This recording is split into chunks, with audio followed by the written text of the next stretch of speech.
Hi, Assalamualaikum. My name is Nurul Aini Fatihah binti Muhammad Hanafi. So I will present about the introduction of COVID-19. Okay, COVID-19 is a novel coronavirus strain that has never been seen previously in humans. Okay, a respiratory illness outbreak occurred in Wuhan, Hubei province, China, and was caused by the COVID-19 virus. Okay, coronaviruses are a category of viruses that may cause a variety of illnesses, from the common cold to more serious conditions such as severe acute respiratory syndrome or SARS, and middle is respiratory syndrome or MERS. Okay, the virus is extremely harmful to human health and spreads quickly via the air. The economy has been affected badly due to this worldwide pandemic. Okay, Malaysia is another country experiencing challenges because of this virus. COVID-19 is harmful because it is a virus that is too small to be seen with the human eye, yet is deadly. Okay, we are now during an economic upheaval that might be far worse than the global financial crisis. Okay, as the consequences of the worldwide pandemic continue to be felt, the financial industry, like many others, now faces unprecedented uncertainty regarding economic prospects. Even though banks are better positioned in this pandemic than they were during the global financial crisis in 2008, the current circumstance presents novel challenges and threats to traditional accounting procedures and processes, which might have an influence on banks' risk profile. As a result, a movement control order, or MCO, has been enacted to put a stop to the pandemic. Okay, institutions have had several issues throughout the MCO, and these issues have had significant consequences for banks. The COVID-19 virus cases in Malaysia. As we all know, the coronavirus infection, COVID-19, is having an unprecedented and unexpected impact on the world economy. Governments have imposed lockdowns or movement control orders, MCO, resulting in severe economic effects such as bankruptcies, stock market crashes, and job losses. Okay, the epidemic has compelled the whole world to respond to the current circumstances, regardless of the business sector or industry. Okay, the coronavirus outbreak has had an impact on the global economy and service industry. Okay, the healthcare system in many nations has broken because of this epidemic, and the massive rush of people to hospitals has proved terrible. The worldwide lockdown has reduced supplies to nearly nothing, and crucial movement has been severely limited. Manufacturing, retail, public services, entertainment, media, transportation, and tourism are just a few of the businesses that have been hit hard by the shutdown. Aside from that, market risk volatility has symmetric and asymmetric effect on the banking businesses. Okay, interest rates and currency rates, on the other hand, have a minor impact on profit volatility. The epidemic has had an impact on people's daily lives, and it has had a detrimental impact on the stock market due to changes in investor psychology. The tourist industry, as well as associated businesses like aviation and public transportation, suffered an impact.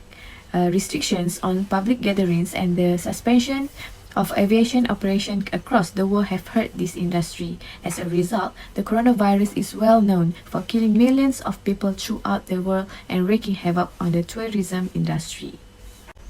Islamic banking and finance in Malaysia. Islamic banking is a term used to describe a financial system and abides by Sharia law, which is also known as Islamic law. The guiding principles of Islamic banking include the assurance of justice for everyone, the sharing of risk and reward between parties, and the fact that transactions are based on an underlying commercial activity or asset. Islamic banking's guiding principles, which promote activities that foster entrepreneurship, trade, and commerce and benefit society, support these ideals.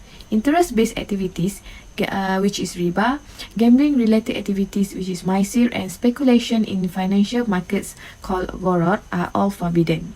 According to the Central Banks of Malaysia, which is Bank Negara Malaysia, financial institutions have a lot of freedom, creativity, and choice when developing Islamic finance products because to the utilization of numerous Islamic finance ideas, including ijarah, mudarabah, and musyarakah.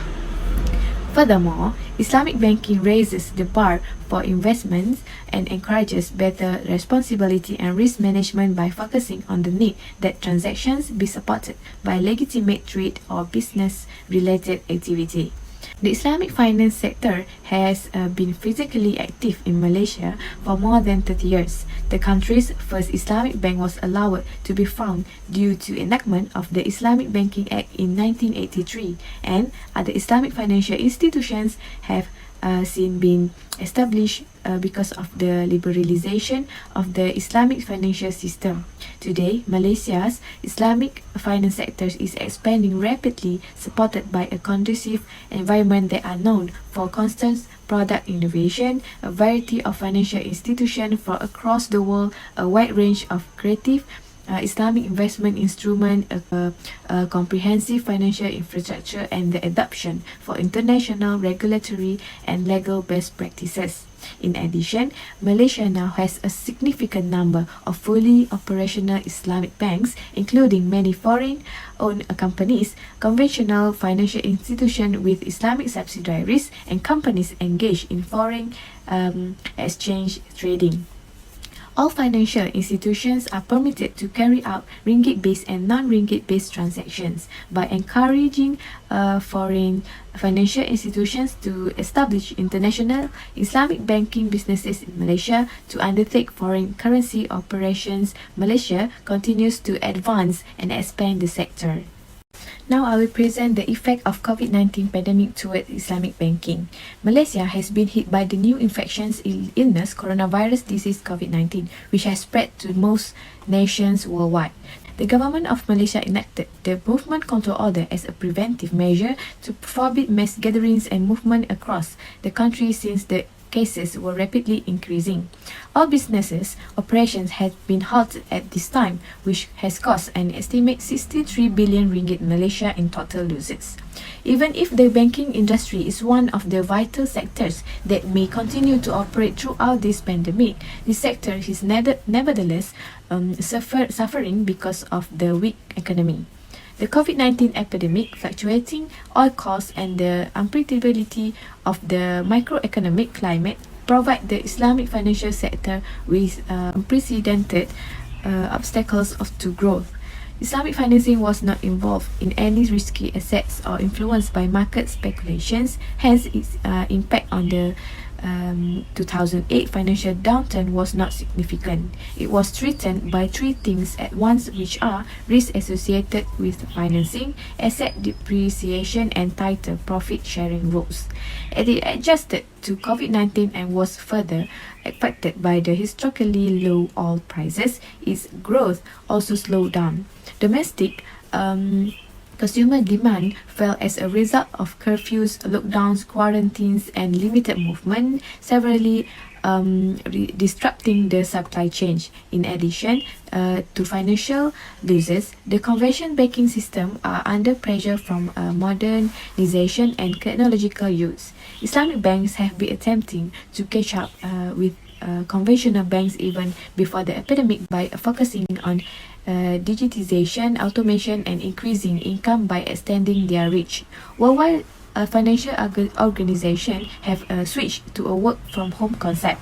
Even the Islamic banking industry can now innovate, adapt, and expand because to a huge increase in digital financial transactions. Next is initiative plan by government in developing by the financial institutions during the pandemic.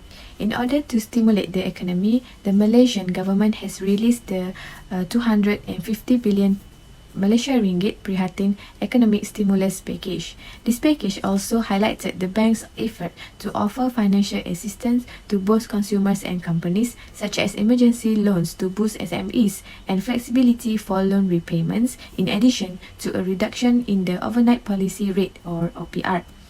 The regulation and oversight measures implemented by the government in Malaysia during the pandemic had an impact on the banking sector, financial institutions, and low growth.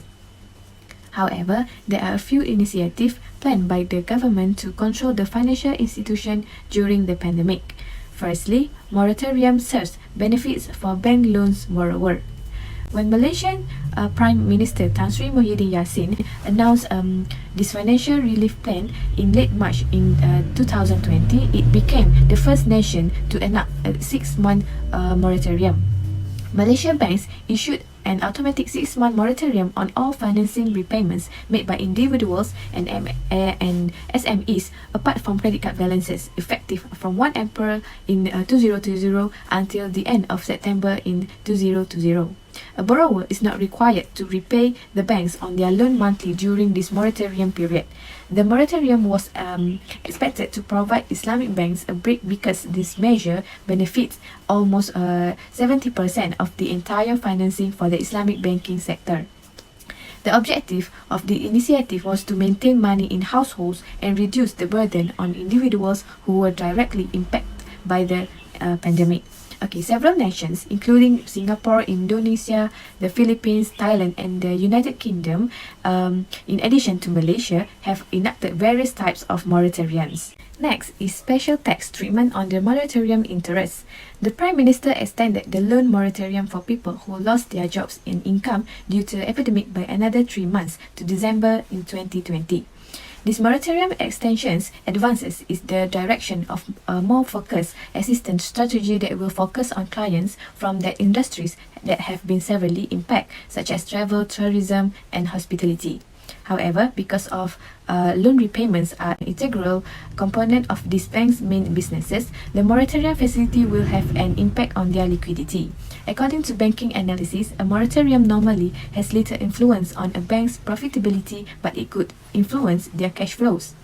The shift in financing term is the reason of this, which is from Finance Minister Tengku Datuk Seri Zafrul Abdul Aziz. The banking industry will lose 6.4 billion ringgit Malaysia during the 6-month moratorium from April to September. Financial institutions continue to collect interest revenue even if their borrowers are not required to make payments to the bank during the moratorium period. Its accrued interest income will still be taxable.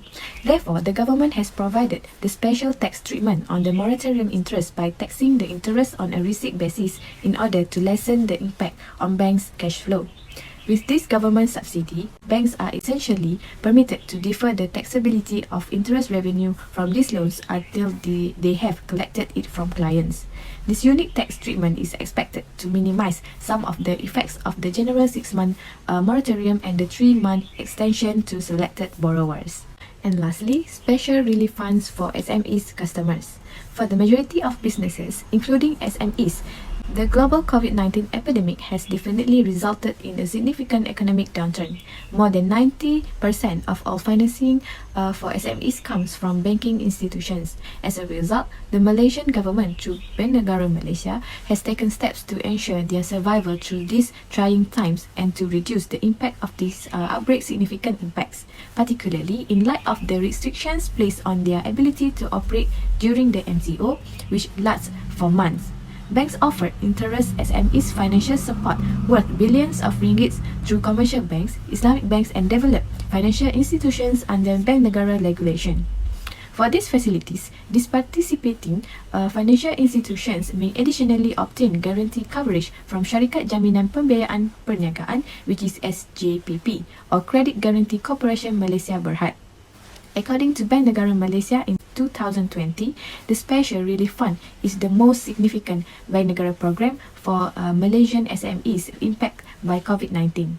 This fund's goal is to help its short-term cash flow issues so that SMEs may continue operating in the market and protect employee employment.